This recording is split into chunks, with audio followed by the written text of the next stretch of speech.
문화재 수리체계 혁신대책 기자 브리핑을 시작하도록 하겠습니다. 바쁘신 중에도 오늘 기자 브리핑에 많이 참석해 주신 기자 여러분들께 먼저 감사를 드립니다.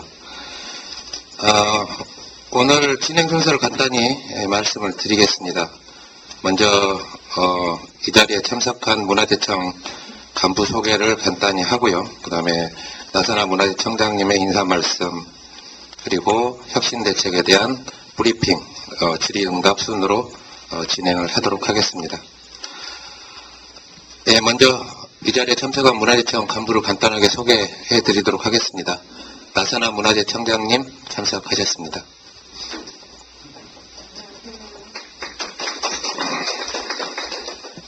다음은 박영근 기획조정관님 참석하셨습니다. 그 다음에 강경환 문화재보존국장님 참석하셨습니다.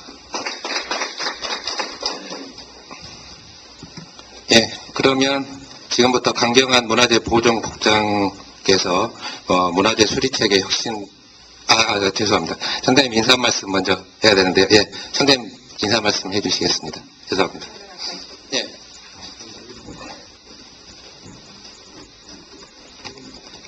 네, 안녕하세요. 아침 일찍 만나게 되는 것 같은 느낌입니다. 사실 오늘 이게 수리 보존 체계 혁신 대책 이제 알려드린다 하는 시점이 아직도 저희는 감사원 감사 또 경찰 수사가 좀 덜 끝난 상황입니다. 그런데 너무 오랫동안 여러분들을 못 뵈서 한 가지라도 우선 그 문화재 수리 체계 혁신 방안이라도 한 가지라도 좀 말씀을 드려서 궁금증을 좀 해소해 드리고요. 그리고 또 자주 뵙기를 원하는 마음에서 제가 이 자리에 나섰습니다. 무엇보다 그 숭례문 사태로 인해서 저희가 지금 제일 문제가 그 수리 자격증 불법 대여 문제가 있었고요. 그래서 문화재 수리 체계의 불합리성, 또 비정상적인 관행, 이런 것들이 문제였습니다. 이런 걸로 많은 그 심려도 끼치고 있었습니다. 그래서 우리 청에서는 이러한 문제를 총체적으로 해결하기 위해서 공청회도 열었고요. 제도 개선 위원회 운영도 하면서 학계 또는 밖에 그 현장의 전문가들, 여러분들 또 이해관계자 여러분들의 의견 수렴을 꾸준히 그동안 해왔습니다. 그래서 이번에 간략하게나마 문화재 수리체계 혁신대책을 마련해서 오늘 발표하게 됐습니다. 그 주요 내용으로는 문화재 수리 지도 감독 강화 등 이제 수리 제도를 어떻게 개선하겠다 하는 내용 설명드리겠습니다. 그 다음 이제 중요한 것이 그 수리 자격 시험 제도를 좀 개편을 해서 보다 능력 있고 그 효율적인 그 인선 작업을 하는 게 좋겠다. 그래서 그런 개편 제도를 마련했습니다. 그리고 이제 제일 중요한 게 우리가 전통 기법으로 복원을 한다 했을 때에 전통 재료 문제가 되겠죠. 그리고 전통 기법과 이제 기술의 전승 문제, 이런 문제들이 있습니다. 이런 거를 위해서 그동안 어떻게 연구를 강화했고 어느 정도 시간을 걸려서 해결을 하겠다. 이제 그런 내용 설명드리겠습니다. 무엇보다 지금 문화재청이 그 부실 이미지를 갖고 있는 이런 부분에 대해서 이 정보 공개를 강화하겠다. 그리고 문화재 수리 복원에서는 아주 투명하게 공개 실명제, 책임제로 해서 실명 책임제를 도입을 해서 그 26개 분야의 개선 대책을 담았습니다. 그래서 이런 것들을 위해서는 우선 법 개정이 돼야 됩니다. 계속 관련 법률 개정과 함께 또 여러 관계 부처의 협업을 통해서 공정한 문화재 수리 제도, 투명한 행정, 효율적인 시스템 구축을 위해서 선진 문화재 행정으로 도약될 수 있도록 최선을 다하고 있습니다. 지금까지 뭐 했냐? 그동안 어떤 일들을 했습니다 하는 것도 말씀드리겠습니다. 이제 세부적인 내용은 우리 강경환 문화재보존국장님께서 해주시겠습니다. 그동안 이제 전통 안료에 관련해서 제일 숭례문에서 문제가 됐던 부분이 단청 부분 아니겠습니까? 여러분들이 그 뉴스에서 많이 보셨듯이. 그래서 전통 안료 관련해서 그 전통 재료를 어떻게 우리가 개발하고 이제 또 원료를 찾고 그랬는지 하는 일들을 문화재연구소 또 한국전통문화대학교에서 같이 해왔습니다. 그래서 몇 가지 안료도 개발을 했고요. 이거를 이제 뭐 특허 등록한 부분도 있습니다.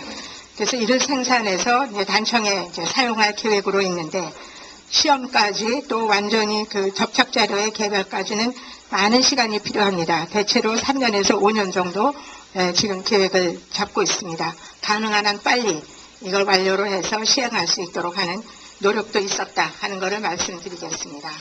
그리고 전통 목재 부분이죠. 전통 목재 수급에 대해서도 그러니까 어느 한 그 목재상에 이렇게 집중된 그런 문제도 있어서 우리가 그걸 어떻게 효율적으로 할 것인지 어떤 방법으로 수급을 하고 또 목재를 장기적인 계획에서 어떻게 생산 체계를 갖춰서 우리 후대가 이 전통 재료 목재를 쓸 수 있게 할 것인지 그런 장기 계획도 수립 중에 있다는 것을 부원 드립니다. 감사합니다. 예.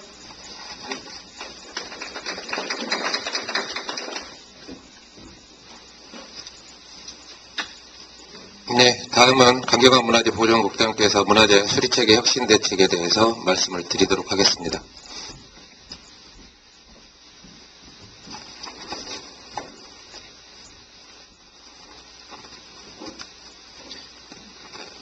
예, 문화재보존국장입니다.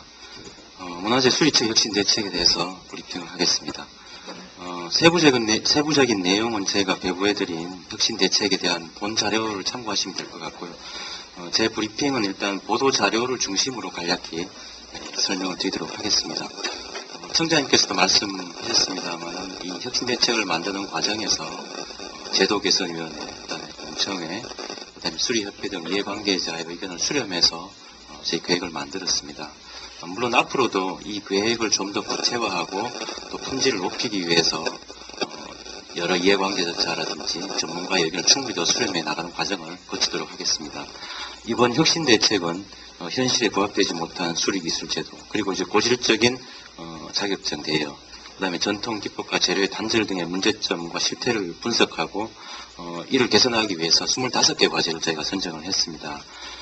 주요 내용을 말씀드리면은 그동안 있었던 자격증 불법 대여라든지 부실 시공 등 비정상적 관행을 건절해 나가도록 하겠습니다. 자격 대여자에 대한 자격 취소 요건을 강화하겠습니다.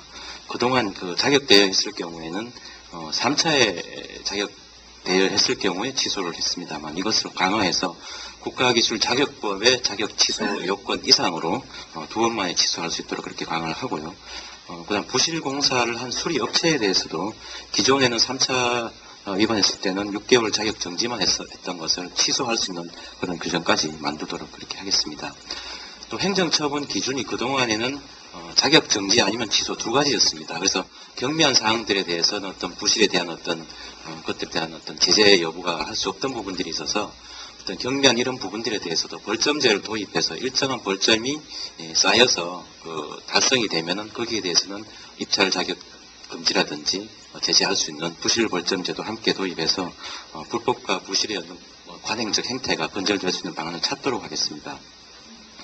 그 다음에 그동안에 이제 불법적인 자격증 대여의 큰 문제점으로 나오게 된 근거가 이제 수리업체 등록 요건이 좀 과다한 부분이 있습니다. 수리기술자 4명, 그다음에 수리 기능자 6명 이런 부분들이 불법을 양산하는 문제점이 있었기 때문에 이 부분을 합리적으로 좀 최소화를 시켰습니다. 그래서 기술자는 4명에서 2명, 기능자는 6명에서 3명으로 줄여서 등록 요건을 좀 합리적으로 조정을 하고요. 그 외에 이제 추가적으로 더 이제 수리 기술자나 기능자가 필요할 경우에는 공사 규모나 어떤 수주 능력에 따라서 추가적으로 탄력적으로 채용할 수 있도록 유도를 하도록 그렇게 하겠습니다. 그 다음에 이제 수리 공사가 대부분 저희가 3억 원 이하의 85%가 소액 사업을 되어 있습니다. 그러다 보니까 현재 감리는 당해문화재는 5억 원 이상, 그 다음에 이제 주변 공사 같은 경우는 7억 원 이상만 감리하도록 되어 있어서 상당히 많은 중요한 공사가 사실 감리 대상에 제외되는 그런 문제점들이 있습니다. 그래서 앞으로는 감리 대상을 대폭 확대해서 당해문화재 같은 경우는 1억까지 이상이면 다 감리 대상이 되도록 하고요. 그 다음에 이제 주변 정비 같은 경우는 3억 이상이면 다 감리할 수 있도록 그렇게 감리 대상을 대폭을 확대할 계획입니다. 이렇게 했을 경우에는 현재 예산 규모로 보면 한 24% 정도의 감리 대상이 앞으로 한 80%까지 감리 대상으로 될 수 있도록 그렇게 될 것 같습니다. 그 다음에 이제 그 입찰 제도 같은 경우는 현재 적격 심사를 해서 가격 평가가 한 70%에서 90%, 그 다음에 이제 기술력에 대한 평가가 10%에서 30%로 되어 있습니다. 그래서 이런 적격 심사 제도 자체는 공사의 효율성이라든지 또 부실 업체가 낙찰되는 것들을 방지하기 위해서 하는 부분들이라서 문화재의 특수성이 충분히 반영되지 못한 부분들이 있습니다. 그래서 이런 부분들을 앞으로 개선을 해서 문화재의 특수성이 반영이 돼서 거기에 맞는 적격한 어떤 평가 기준을 개발해서 문화재의 어떤 입찰 제도를 개선할 수 있는 방안을 찾도록 하겠습니다. 이 부분은 이미 기재부 난행부하고도 공감대가 형성되어서 TF가 구성이 되어 있습니다. 그래서 구체적인 사항들을 TF에서 논의를 하고 연말까지 제도 개선을 마련할 수 있도록 추진할 계획으로 있습니다. 그 다음에 이제 문화재 수리 예산 이런 부분들이 심의 절차나 이런 것들이 사실 좀 자의적이거나 투명화되지 않은 부분들이 있습니다. 이런 부분들을 예산 편성 시스템이라든지 전산화 이런 것들을 통해서 투명하게 공개되고 절차가 합리적으로 나타나도록 할 그런 계획으로 있고요. 또 그 사업 대상을 선정하고 예산을 배분하는 부분에 있어서도 별도의 위원회를 구성해서 위원회에서 합리적이고 객관적으로 편성할 수 있는 그런 방안들을 찾겠습니다. 이와 함께 수리 예산이 사실 그 전체적인 신청 예산이 한 20여 불 정도밖에 반영이 되지 않는 만성적인 어떤 재정 갭을 보이고 있습니다. 이런 부분들을 앞으로 예산당국과 협의해서도 확충해 나가는 것들도 앞으로 추진해 나갈 계획으로 있습니다. 두 번째는 문화재 수리 시험과 교육 제도를 개선을 해서 우수 기술자 양성을 유도하도록 하겠습니다. 그동안 수리 기술자 시험 자체가 어떻게 보면 충분히 전문성과 기술력 있는 사람들이 선발되는 것이 아니라 어떤 공부나 어떤 암기력을 통해서 시험이 합격하는 이런 어떤 문제점들이 있어서 어떤 적격자가 선발되지 못하는 문제점들이 있습니다. 이런 부분을 앞으로 보내 나갈 계획이고요. 그 다음에 이제 그동안 경력 공무원 10년 이상의 6급 이상 공무원이라든지 고위 공무원에 속하는 문화재청 공무원에 대해서는 두 과목을 면제해서 시험을 칠 수 있도록 그렇게 되어 있었습니다. 그래서 이 부분도 과감히 폐지해서 동등한 조건에서 시험을 볼 수 있도록 이렇게 했고요.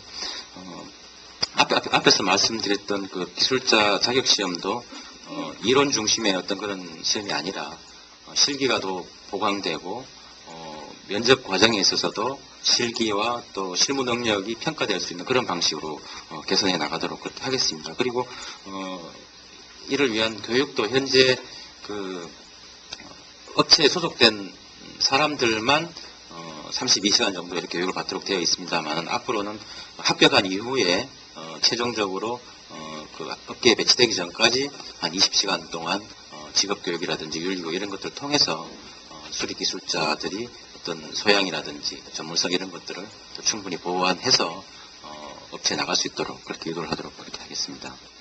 세 번째는 단절 위기에 놓인 전통 재료와 기법의 개선과 보건을 위해 노력을 할 계획입니다. 전통 재료의 어떤 제작과 품질 기준을 마련하기 위해서 지방서나 품셈을 개정을 하고요. 또 전통 안료나 철물 등의 어떤 표준 기준이라든지 기술 규정의 어떤 적합 여부를 평가할 수 있는 전통 재료 인증제를 도입을 해서 전통 기법과 재료가 활성화될 수 있는 국가적인 어떤 지원 방안도 함께 강구해 나갈 계획입니다. 또 문화재 수리용 목재 공급 체계도 개선할 계획입니다. 그동안 이제 목재를 벌채하고 이제 건조하는 기간이 상대적으로 부족을 해서 자연 건조 대경목이 적게 사용될 수 있는 그런 시스템이 사실 갖춰지지 못한 부분들이 있었습니다. 그래서 주요 문화재, 특히 국가지정 문화재라든지 주요한 문화재는 미리 그 문화재 그 배경목을 확보해서 건조하고 비축해서 활용할 수 있는 그런 건조 비축 시설도 구축을 하고요. 그리고 이제 소나무 외에 이제 그 예전에 그 문화재에 사용된 목재 수종을 조사를 하면은 느티나무라든지 장수리 나무라든지 다른 나무도 사실 많이 사용됐습니다. 그래서 이런 나무들도 활용할 수 있도록 산림청과 협의해서 대체 수림지를 조성해서 앞으로 활용할 수 있는 방안들을 적극 추진해 나가도록 하겠습니다. 그리고 이제 전통문화대학교라든지 또 국립문화재연구소와 공동으로 전통 안료나 건축 재료 등의 어떤 복원, 그 다음에 제작 기법의 규명을 위한 전통기술 소재은행 구축 사업도 저희가 장기 계획을 추진을 할 계획으로 있습니다. 네 번째입니다. 중요 문화재 수리 현장을 공개하고 또 수리 실명제 도입을 적극 추진하겠습니다. 수리 현장도 종료 공정마다 현장 공개 날을 운영을 해서 국민들에게 수리 이 현장이 어떻게 운영이 되고 뭐 부실이나 부정이나 이런 부분들이 발붙이지 못하도록 국민들이 직접 확인할 수 있는 그런 방안을 찾을 계획이고요. 올해 시범적으로 10곳을 선정해서 우선적으로 시행할 예정으로 있습니다. 또 수리 현장에 참여하고 있는 기술자, 기능자, 일반 기능 등을 포함해서 또 설계 도면이라든지 공사 내역 등도 모두 일반에 공개해가지고 문화재 수리의 투명성을 높여나갈 수 있도록 하겠습니다. 또한 그 문화재 수리 종사자들이 어떻게 이제 경력들을 가지고 운영을 해왔는지에 대한 것들도 종합정보망에 구축해서 경력 관리를 통해서 우수 기술자나 우수 기능자들은 중요 문화재 수리에 투입되고 이렇게 배치될 수 있는 방안도 함께 강구할 예정이고요. 그 다음에 여러 가지 업체의 실적 관리라든지 통계 이런 부분들도 계속 정보를 체계적으로 구축을 해가지고 정책이나 이런 데 반영할 수 있는 종합정보 시스템도 구축할 계획입니다. 그래서 이런 혁신 대책을 저희가 단계별로 주요 이해관계자 이런 부분들하고 충분히 소통하고 또 수렴을 해서 세부적인 내용들을 추진 나갈 계획이고요. 앞으로 이제 공정한 수리제도, 또 투명한 행정, 효율적 시스템을 구축해서 문화재 행정에도 한 단계 더 도약할 수 있도록 노력을 할 계획입니다. 네, 이상 간단히 저희가 마련한 혁신 대책에 대한 브리핑을 마치도록 하겠습니다.